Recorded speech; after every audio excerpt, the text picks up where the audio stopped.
Is it best to season your brisket with a Texas barbecue rub, or should you put on more flavor with a classic barbecue rub? Let's find out. A big thanks to Borny Smokers for sponsoring this video. Lately I've been seasoning my brisket with the Pitmaster X Texas barbecue rub. You can find the recipe for that on our website, but it's basically salt, pepper, onion powder and garlic powder. That is the evolved version of the Texas barbecue flavor. It used to be just salt and pepper, then it became salt, pepper, garlic powder, onion powder, and now we see more and more barbecue joints elevating the seasoning. For instance, Goldie's, where they're now using a proper barbecue rub. But on my last cook, I seasoned my brisket with the Pitmaster X Texas barbecue rub, and the flavors were perfect. The brisket was balanced to perfection. However, I thought the brisket could be a little bit more exciting. And that's kind of a weird thought, because the brisket was perfect flavor-wise,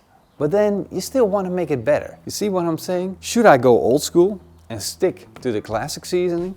Or should I upgrade it a little bit with some classic barbecue rub? And I just figured there's only one way to find out. So I got myself these two beautiful briskets. And I got these briskets from Van de Zee, and they're actually running a program at the moment with local grown Black Angus cows, and the quality of the beef is getting better and better. And I've already scheduled visiting one of their farms to actually check out the cattle. But for now, let's focus on this brisket. Most of the fat has been removed, as well as the fat on top, and that's going to be perfect, because I'm going to be smoking this brisket on the Borny X smoker. That is an electric smoker, and it's going to cook the brisket to perfection temperature-wise. But it's completely different to an offset smoker, where there's lots of airflow going over the top of the brisket, and you need a little bit of fat to protect it. In this smoker, the heat is coming from down below, and it's super gentle. So all the fat that is trimmed off means we got more room to expose it to smoke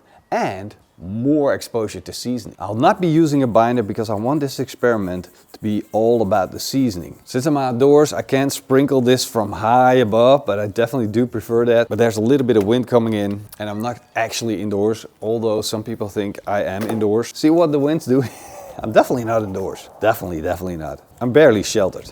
Gotta make sure I season the sides as well. Apply exactly the same amount of seasoning. There you go, all seasoned up. Now I'm gonna season this brisket, but I'm gonna give this brisket an extra topping of the Pitmaster Classic Barbecue Rub. Now that also means there's gonna be more salt, but the cool thing is we're going to get paprika powder. I'm going to get a little bit of extra flavor from different ingredients. So it's a little bit more seasoning, but a little bit different seasoning as well. And I actually thought about using the Tweety barbecue rub because it has more different style of flavor profiles. But I thought I'd start off a little bit more gentle than that and just start with the classic version. And I also think that maybe the chicken rub is one that I should try on beef. There we go. And now we got them side by sides, the two briskets, and we're gonna find out which one tastes best. Now, obviously I should state that seasoning a brisket is personal. You're either a fan of salt and pepper, or the evolved version, the Texas barbecue rub, or even an evolved version of that, like the Goldie's barbecue rub. This is a pure personal thing, but I'm gonna try and find out for myself which one I like best. I'll be smoking on the Borny X smoker, and it is super simple to operate. All I need to do is set the temperature, which in this case is gonna be 110 degrees Celsius. Then I'll switch on the wood chip hopper. So I'll be filling up the hopper with a little bit of wood chips. Now you can use any type of wood chips that you like. In this case I'm using alder. And on the inside I've chosen for a 2-rack setup with a dripping tray underneath, because I don't want the drippings of one brisket destroying the bark of the other brisket. Put the briskets on and place them back. And because the heat in this smoker is so gentle, it's not gonna matter if you have it on the bottom rack or on the top rack. It's gonna be even cooking throughout the smoker. Now I've got both of my briskets on. I'm gonna close the door. I have the top vent all the way open. I've got the bottom vent all the way open. I'm just gonna let this thing do its job. Put as much smoke flavor on for the first couple hours, because that's what brisket is all about. We want that smoke flavor and a beautiful, juicy end result. Let me be exact, it's now been 4 hours, 45 minutes, and I like the way these briskets look. Of course, I've been checking every now and then to see how they're doing, and they're building up that beautiful dark color from the smoke. And this is what I love about this smoker so much. We get that beautiful bark on the outside.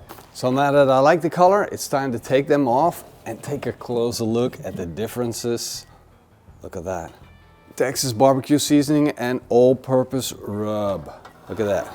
A little bit of pooling on this one. You can definitely see a bit of difference between the two. Of course, there's more seasoning on the brisket that I added all-purpose barbecue rub, so that means I got more texture going on, but it's also changing in color a little bit. This brisket is a little bit darker than that brisket, and of course this one has a little bit of pooling on top of it, but that just might have to do with the position that it sits in the barbecue, and therefore I'm not consider it as something that comes out because of the seasoning. It might, but it's not necessarily the only reason that it comes out.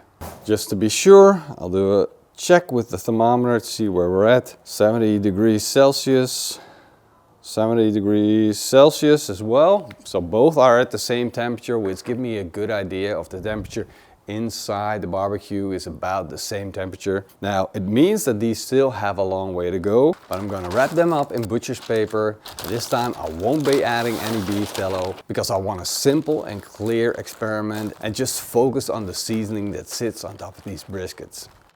The only difference now is that I can just take this, close the lid, switch off the smoker section because we don't need smoke anymore. They're packed in. What I'm also going to do is raise up the temperature inside the smoker. I'm going to set it to 140 degrees Celsius, let it come up to temperature, and then the briskets are going to cook a little faster, but that's going to be pretty forgiving. These are going to need at least another couple of hours, so we'll just be patient, right? It's another 3 hours and 10 minutes later, and the briskets decide to pull the fast one up. It's, yeah, that's not going to be perfect. However, I'm going to give them a good amount of resting time, even though they're overshot a little bit probably. So I'm going to leave them in the Borniac, and I'm going to let them run for a resting period of 10 hours with the Borniac running at a temperature of 60 degrees Celsius. And finally, after 10 hours of resting, it is now time to get the briskets out. Nothing much changed for the naked eye. However, these briskets should now be really a nice, tender, well rested. Now the secret of a long rest also means you're gonna get a little bit of more even, tender brisket, especially on the flats. Wow, this brisket is looking really, really good. Let's get the other brisket out. Got a nice bark on them. Looks really nice. The fat rendered down became really, really soft. I can just stick my finger in it. All right, without further ado, let's slice into these briskets. As I expected, the brisket overcooked a little bit. Not too happy about that. Such a shame. That's definitely operator error, and in the end, it will pass the test. But it's just a little bit further than I liked. Quite juicy still. The flavor is good. It's pretty tasty. Let's see the other one. And again, a little bit overcooked. The squirt there. Yes, it's okay. It's not falling on itself, but it's still pretty good. All right, personally, the first one was a little bit, it's a brisket. Okay, it's nice. But the second one had a little bit of oomph to it, like an enhancement, like a little extra, like a bonus. And that's kind of cool because that's all from the seasoning. I kind of like it with a little bit of extra flavor. First, I want you to try this one. All right. That's a good brisket. Yeah, you like it? It has a little bite to it. Still really good. Try this one. It has more beef flavor. It has more beef flavor, right? Yeah. But you also taste something else other than beef flavor? A little more salt, but that might be the seasoning. See?